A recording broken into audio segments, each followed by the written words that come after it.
Olá, meus queridos, sejam todos bem-vindos a mais uma aula. Eu sou a professora Adriana Cabral, do componente de História, e te convido a acompanhar comigo o objeto de nossa aula. Temos, então, aí a aula de número 22 e teremos, então, a nossa revisão. Então, meus caros, vamos ver aí esse mundo greco-romano. Vamos à revisão.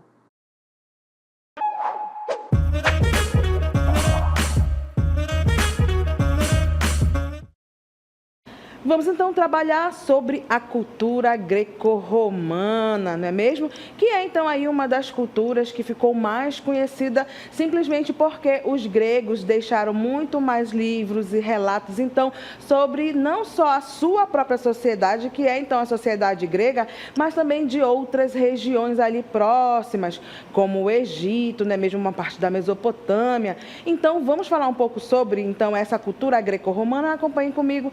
Nós temos então aí, né, a Grécia Antiga localiza-se em sua maior parte no sudeste da Europa e abrangia 3 importantes regiões: a Grécia continental, situada ao sul da Península Balcânica, a Grécia insular, formada pelas ilhas dos mares Egeu e Jônio, e a Grécia asiática, estreita faixa de terras situadas na Ásia Menor. Então, a cultura greco-romana ou antiguidade greco-romana refere-se à fusão de conhecimentos, ideias, tradições e costumes formados a partir da integração, então, do povo grego e romano. Exatamente por isso, acompanhem comigo, nós temos, então, aí, não é mesmo, um VTzinho para vocês observarem aí o poder, então, de Zeus, juntamente com seu raio, aquele que era ali, aquele que comandava ali o Olimpo, formando, então, exatamente, né, a região da qual estamos falando, que é, então, essa parte, então, aí da Grécia Antiga. Olha só, então, Zeus formou aqui exatamente esse mapinha, né, que é, então, o mapa da onde nós estamos falando, da região que corresponde, então, às cidades-estados gregas, ok?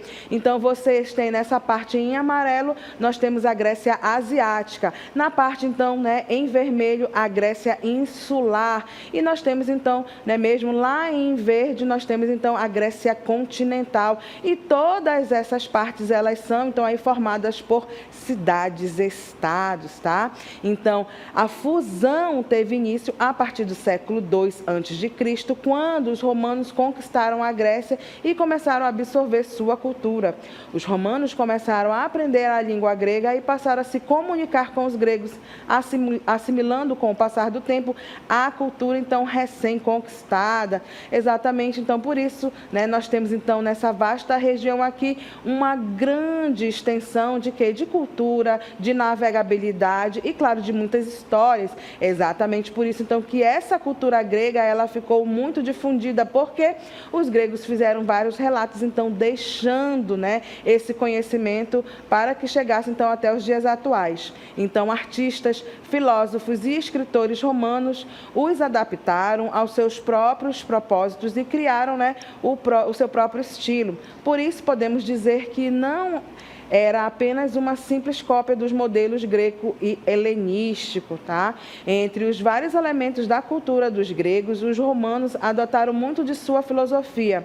O estoicismo, a filosofia, então, do mestre grego Zenão, foi particularmente influente, encorajou a virtude, o dever, a tolerância e a perseverança. Filósofos gregos, nós temos aí Sócrates, Platão e Aristóteles, marcaram profundamente aí o pensamento ocidental. Então, vocês têm na imagem de vocês aí, né, uma imagem de um guerreiro, não é mesmo? Romano, porque muito voltados também para as guerras, ok? E vamos falar, então, um pouco sobre a medicina, tá? Então, na medicina, destacou-se Hipócrates, que ficou conhecido como pai da medicina. Quando um médico se forma na universidade, é o juramento de Hipócrates que ele faz, porque, então, Hipócrates foi um grande médico da antiguidade. Temos também, então, obras, né, mesmo que inspiram esse mundo atual, porque os romanos também se inspiraram nas obras literárias dos gregos. Seus autores usaram temas e ideias romanas a partir de formas e modelos gregos. Por isso, então, algumas obras, né, precisamos, então, ter esse conhecimento. Ilíada, que narra aí, né, a Guerra de Troia, tá? Que foi escrita, então, por Homero. Odisseia, que é exatamente a volta de Odisseus, né, mesmo para a sua cidade. Então, também uma outra obra ligada a Homero. Teogonia, de Hesíodo, Medeia, de Eurípides, Édipo Rei, de Sófocles, Lisístrata, de Aristófanes, tá? Então, nós temos aí as tradições, então, muito ligadas, não é mesmo, a essa forte influência, então, de alguns livros. Esses daqui são alguns só livros, tá? Temos muito mais outros livros, Sócrates, Aristóteles, Platão, tá? Ligado, então, a essa cultura greco-romana, tá certo? Então, aqui apenas citei alguns livros que são importantes, né, que a gente, então, ainda hoje precisa ler, né, para ter muito, então, acesso a um pouco a essa cultura. Então, quando a gente fala das tradições culturais ocidentais, foram fortemente, então, influenciadas exatamente pela essa cultura greco-romana, sendo ela o ponto de partida para as demais práticas culturais que iriam surgir no mundo ocidental. Sem essa combinação de ideias, de ideais romanos e desenvolvimento grego, o mundo ocidental, como conhecemos, não existiria, né? Então, a nossa forte influência a partir da nossa colonização, que foi portuguesa. Então, eles tiveram muito acesso a essa cultura, a essa influência greco-romana, por isso que também nós, aqui do Brasil, também tivemos, então, essa forte influência, então, da cultura greco-romana. Vamos falar, então, né, sobre a origem, então, da cultura helênica grega, tá? Helenística grega. A arte greco-romana desenvolveu-se aproximadamente dos séculos 8 e 5 a.C., origina-se da civilização cretense-micênica, que se desenvolveu, então, na ilha de Creta. E aí, no mapinha de vocês, algumas ilhas também voltadas, então, para essa cultura grega, tá? No entanto, no século V, a cultura greco-romana passou por um grande desenvolvimento na Grécia, principalmente na cidade-estado de Atenas. Foi uma época de grande criatividade e desenvolvimento da arte e da cultura. E falo para vocês, então, uma grande sociedade que é, então, aí essa cidade-estado ligada a Atenas. Está ali na Península da Ática. Então, como é uma área de comércio marítimo, exatamente por isso a expansão, então, da filosofia, das artes, tá? do drama, da comédia, muito ligado, então, a essa cidade-estado. Inclusive, o nascimento da democracia, nós temos aí, então, com Atenas. De um outro lado, nós temos uma outra cidade-estado também importante, que era, então, aí Esparta, voltada para a guerra, situada ali na península do Peloponeso, duas grandes cidades-estados. Quando essas duas grandes cidades-estados, elas começam a brigar, que foi então na guerra do Peloponeso, o mundo grego sai enfraquecido. E é exatamente por isso que um outro povo já está olhando ali, né, esse povo grego brigando, e aí nós temos então a figura do Alexandre o Grande, né, que vai então começar a fazer o seu imperialismo sobre então essas colonizações gregas. Alexandre o Grande, rei da Macedônia, durante a primeira metade do século IV a.C., conquistou a Grécia. Alexandre foi um grande conhecedor da cultura grega e difundiu a cultura grega nas regiões que conquistou. Esse processo, que seus sucessores continuaram, chamado de período helenístico, durou até 146 a.C., conquista da Península Grega pelos romanos.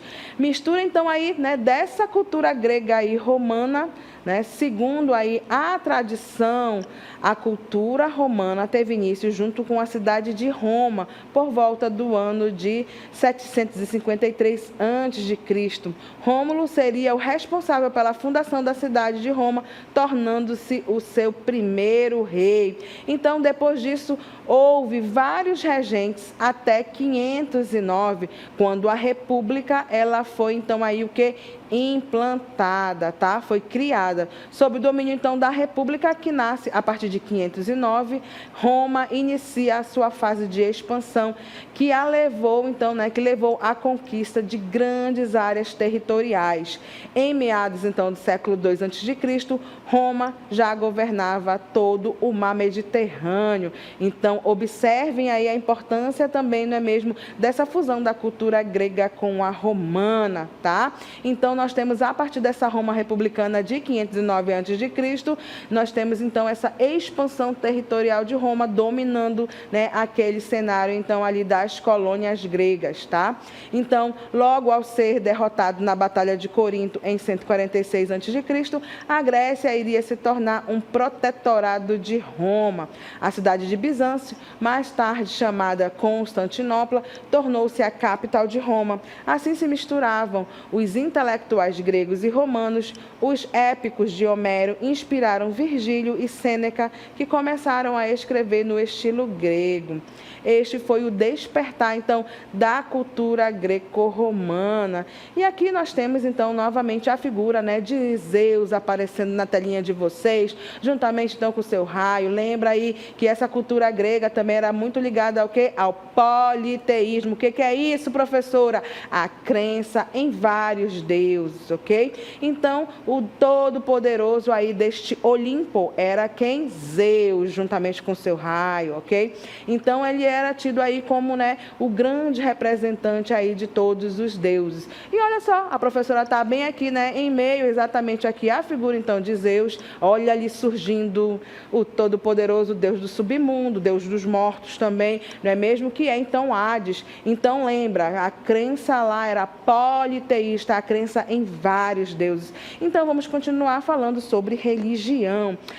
Na cultura grega e romana, eles acreditavam na existência de muitos deuses. A intervenção destes deuses estava ligada, então, ao cotidiano das pessoas. Isso levou à amizade ou inimizade entre eles e o povo. Então, para que vocês tenham, saibam, então, aí o nome de alguns deuses gregos e romanos, olha só, essa tabelinha que eu trago para vocês, então, o nome grego de Zeus, Qual era aí, a função dele? Deus do céu ou Senhor do Olimpo. Nome lá em romano, Júpiter, tá? Mas a gente está falando da mesma pessoa que é Zeus. Era esposa e irmã de Zeus. Lá para o mundo romano, ele era chamado de Juno. Atena, deusa da inteligência. Lá para os romanos era, então, Minerva. Ares, o deus da guerra, era, então, Marte, tá? Afrodite, a deusa do amor e da beleza, era Vênus. Deméter, deusa da agricultura, Lá para os romanos era Ceres. Artemis, a deusa da lua, da caça e da fecundidade, era Diana, tá? Hefesto, deus do fogo, para os romanos, Vulcano. E Hades, deus dos mortos e do submundo, era Plutão. Então, percebam aí, não é mesmo, a forte religiosidade ligada, então, ao politeísmo, na crença em vários deuses. Exatamente por isso, então, pega a denominação grega e também, claro, tem um nome lá em romano, mas pode ver que é a mesma função, então, que esses deuses, eles exerciam. Então, a forte religiosidade, eles acreditavam muitas vezes que esses deuses, eles ganhavam batalhas, não é mesmo? Então, eles tinham, essa crença de que os deuses os ajudavam para ganhar, então, guerras. Ok? Então, lembra aí a forte religiosidade, então, ligada ao politeísmo, tá? Vamos, então, falar um pouco sobre a diversão, tá?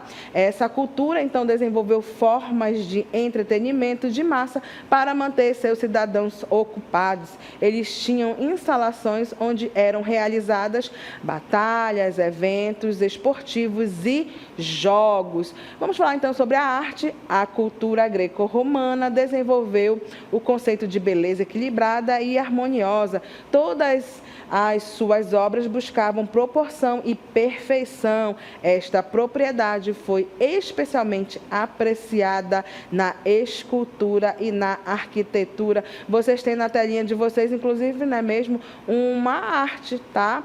Que nós temos aí, olha, muito ligada também ao quê? Aos Jogos Olímpicos, que eram feitas de 4 em 4 anos aí em honraria a Zeus, aonde eles disputavam disputavam, não é mesmo, que os jogos, né? As Olimpíadas, elas ainda acontecem nos dias atuais com várias modalidades. Isso começa também lá na Grécia Antiga.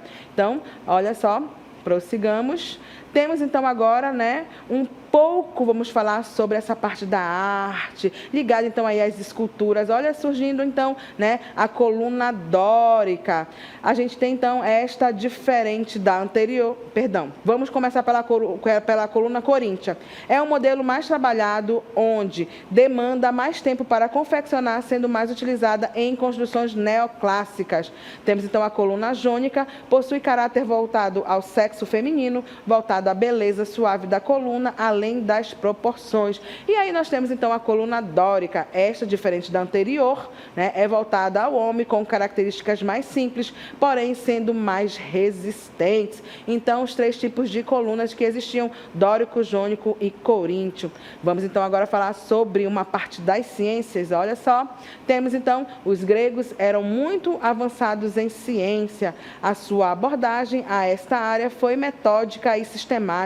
Como resultado da influência grega, eles abandonaram os mitos e usaram a razão para explicar então a realidade, tá? Então, muito bem, as ciências começam a se desenvolver então neste mundo grego. A partir então, né, aos poucos vamos o que? Usar a razão. Era aí uma das características também ligadas a essas, né, o aparecimento das ciências. Por isso, nós vamos ter aí a filosofia como a mãe de todas as ciências e a derivação então de todas as outras, vindas então através da filosofia. Aí surge a história, a matemática e todas as outras ciências. Vamos falar então um pouco sobre a economia. A economia da cultura grega e romana baseava-se na exploração dos escravos e seus recursos subterrâneos. Também trabalhavam a terra, né? Então faziam aí o cultivo do vinho, do trigo e azeitonas, e criavam então gado, vacas, ovelhas e porcos. Lembrando aqui para vocês que eu preciso falar aqui, nós temos então nesse mundo romano muito ligado a essa mão de obra escrava. São os escravos então que fazem a maioria dos trabalhos, não é mesmo? Ligado à agricultura e também ao exército. São eles que vão defender então as fronteiras aí, não é mesmo? Desse período então da Roma republicana, e quando se transformar também na Roma imperial, a mesma coisa. São eles que vão estar então aí defendendo, não é mesmo, as fronteiras então do vasto império. Então perceba a importância dessa mão de obra, né, que é então dos escravizados para essa cultura então aí greco-romana. Então vamos falar um pouco sobre uma frota, né, que eles falavam, então ali vendiam artesanatos, faziam de certa forma, não é mesmo, um certo tipo de comércio. Graças à sua frota marítima, comercializavam e vendiam seus produtos e artesanatos em lugares distantes. Eles também pesquisaram o sal, que era usado para conservar alimentos e como meio de pagamento. E aí eu tenho que lembrar para vocês que, inclusive, né, quando os nossos pais ou o povo que trabalha recebe o salário, ele vem também de uma denominação criada lá pelos gregos, porque os soldados, eles recebiam o seu pagamento em sal. E o sal que a gente come hoje, que é algo normal, naquela época era uma especiaria, não era todo mundo que tinha, então era de grande valor. Por isso recebia sal, né? E aí surgiu, inclusive, a palavra salário. Vamos falar, então, sobre esta influência da cultura grega, greco-romana, né, nesse mundo espanhol, tá? O legado da cultura greco-romana é a base sobre a qual se constrói o tecido da cultura ocidental. Sua rede permitiu projetos de construção e desenvolvimento em muitas nações ao redor do mundo. Então, nós temos aí, né, o primeiro jornal. Ele foi criado no ano de 59 a.C., por despacho então do Júlio César. Ele foi chamado de Roman Day Act e compartilhava minutos diários de notícias, negócios públicos e informações sobre eventos sociais e políticos. Professora, mas isso daqui é uma pedra. Era exatamente isso. A notícia, ela é esculpida na pedra para que todos então pudessem ir lá, não é mesmo? E aí fazer então uma leitura, tá? Então, olha só que legal, né? A gente tem então a criação aí, né, do primeiro jornal que hoje, né, já se difundiu bastante. Então começa também lá, né, em Roma, ok? Através então aí do despacho do Júlio César. Este ato diurno, ele foi esculpido então em pedra ou metal e foi exibido no Fórum em Roma. Frequentemente, os escribas, eles eram comissionados a fazer cópias para enviar a importantes dignatários, tá? Então, atualmente, a imprensa escrita permite compartilhar informações importantes sobre eventos sociais e políticos. Essa contribuição para a comunicação escrita mudou o mundo para sempre. E é claro, não é mesmo? Hoje nós temos, então, inclusive a informação, ela chega rapidamente. Né? Inclusive chega até nos próprios celulares. Então, olha só, uma criação lá do mundo grego que chega, então, até os dias atuais. Então, forte influência dessa cultura greco-romana. Então, vamos falar agora sobre a República e o sistema jurídico, tá? Embora a República Romana só tenha durado de 509 a 27 a.C., fundou as bases de muitas das estruturas legislativas atuais e da democracia moderna. De fato, a maioria dos países democráticos, suas leis são variantes evoluídas da lei romana original. Portanto, essa é possivelmente uma das maiores contribuições romanas para o mundo moderno. E aí eu posso dizer para vocês, meus queridos alunos, professor, eu quero cursar Direito. Vá lá, vocês inclusive vão estudar o quê? O Direito Romano, que foi criado então lá nesse período da Grécia Antiga, não é mesmo? E que ainda chega aos dias atuais. Por quê? Porque houve a fusão então dessa cultura greco-romana. Então os romanos fizeram a difusão, não é mesmo, das leis. E é exatamente por isso que chega então até os dias atuais. E aí você se forma, né, em bacharel em Direito e vai aí, né, atuar através então das leis. Olha só que legal, não é mesmo? Então, povo do direito, povo de medicina que faz também o juramento de Hipócrates. Olha como é a importância da gente conhecer, então, essa cultura greco-romana. Vamos falar, então, sobre o conceito de cidadania. Na cidade de Atenas, a condição de participar da política era ter 20 anos e nascer em Atenas. Além disso, em Roma, era imperativo que todos os cidadãos fossem inscritos nas listas do censo. Então, com o passar do tempo, a cidadania deixou de estar estritamente ligada ao nascimento. Os romanos vieram conceder cidadania a estrangeiros que haviam servido a Roma.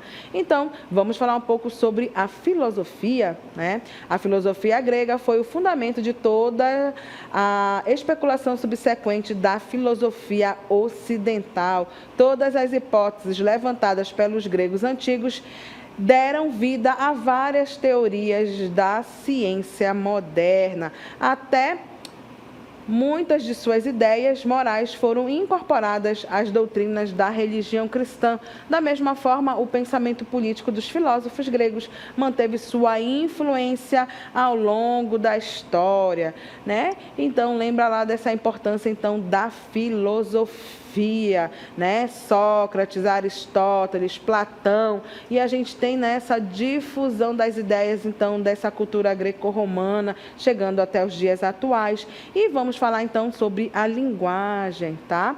Então, o grego antigo era uma língua indo-europeia falada na Grécia durante a antiguidade. A língua dos romanos, o latim, continuou sendo a língua para transmitir conhecimento no Ocidente até muito depois da queda de Roma, e era a língua oficial da Igreja Católica Romana no século XX. Além disso, o latim ele foi adotado por diferentes povos e desenvolvido em francês, espanhol, português, italiano e romeno. Essas línguas são chamadas de línguas românicas devido à sua herança, né, romana comum. Então, né, vocês imaginem essa forte influência aí, não é mesmo? Até mesmo em outros idiomas falados. Então, mundo afora, ok? Então, ok? Forte influência desta cultura greco-romana que chega aos dias atuais. Então, guarda aí na tua cabecinha, meu querido aluno. Se a gente fala então de filosofia, estamos também falando ali dos gregos, principalmente ali Sócrates, Aristóteles, Platão, né, Homero e tantos outros. Se estamos falando também, então, um pouco sobre essa parte da forte religiosidade, nós temos também ali essa figura, então, do politeísmo, a crença em vários deuses, tá?